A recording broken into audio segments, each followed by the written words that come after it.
Moving away from domestic policy for a second, I want to update you guys on what's happening with Haiti. We're going to play some clips from Danny Shaw, professor at the, is it at CUNY? Yeah. And he's been on Telesur, RT, Press TV. He's been around. Good person to follow for Latin American news, to be quite honest. Very intelligent person. And like a very intelligent person that doesn't like browbeat you with intelligence. That's always nice. Let's play this clip of him marching in Haiti and sort of explaining what is happening there as he's marching. Hold on, let me get the sound just right. And put it back up on the screen, of course.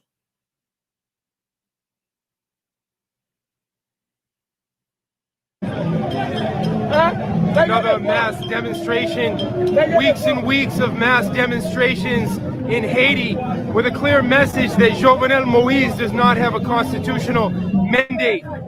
Main roadblock to Haitian progress, to the Haitian people being able to breathe and live free and have true self-determination, historically has been the U.S., the United Nations, the Organization of American States. How many times have they occupied, invaded Haiti? This mass movement, which continues to take the streets of Port-au-Prince, woke up. It's important that we give it international press coverage. If this was Hong Kong or Taiwan, according to one demonstrator, we would see international cameras everywhere. But because it's Haiti, and they've tried to instill neocolonialism on Haiti, we see an incredible double standard.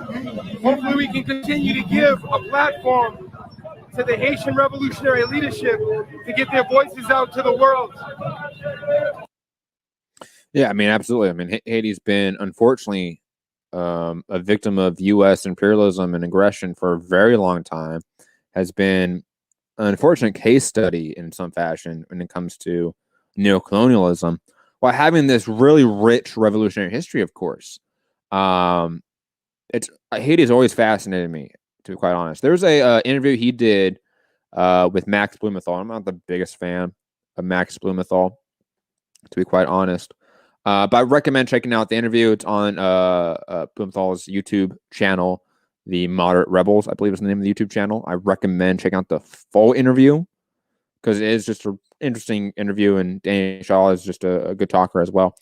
But I'm going to play a clip that they posted on social media about it, or of the interview. Running through the... And again, a little bit of an explanation of what's happening there, and some context, of course. Let me pull it up. Hold on.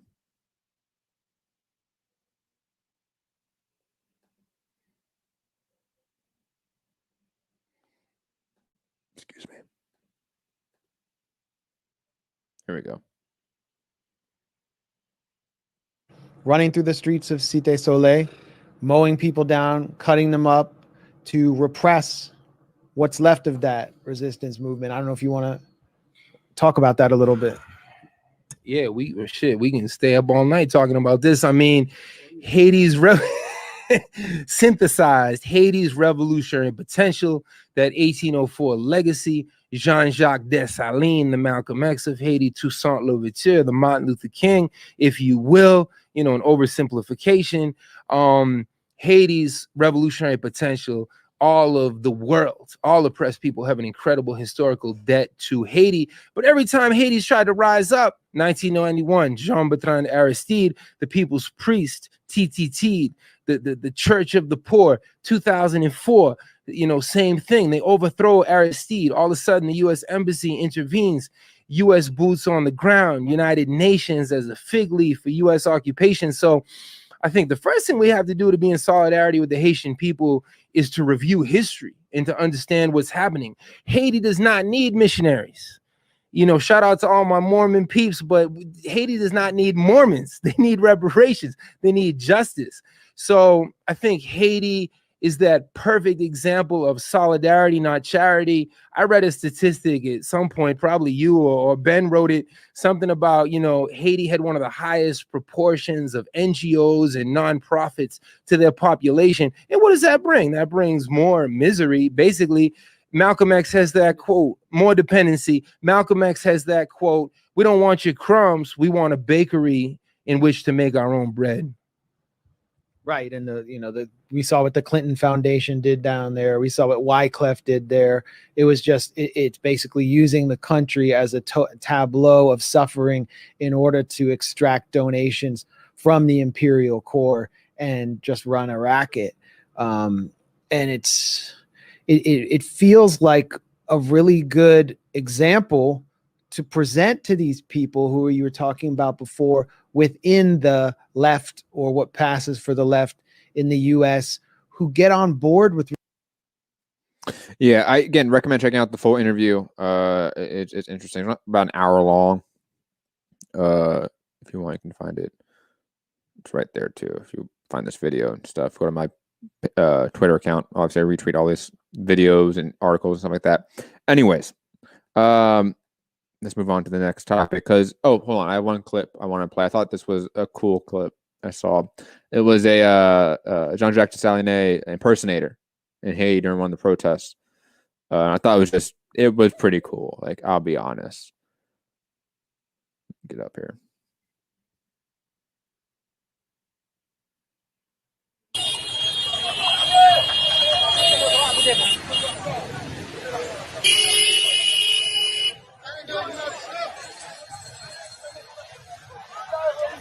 Love all the income colors.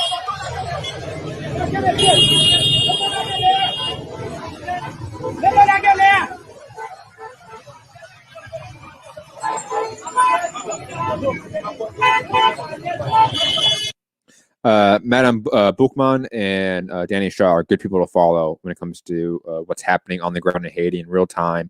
Highly recommend following those people if you want real-time updates.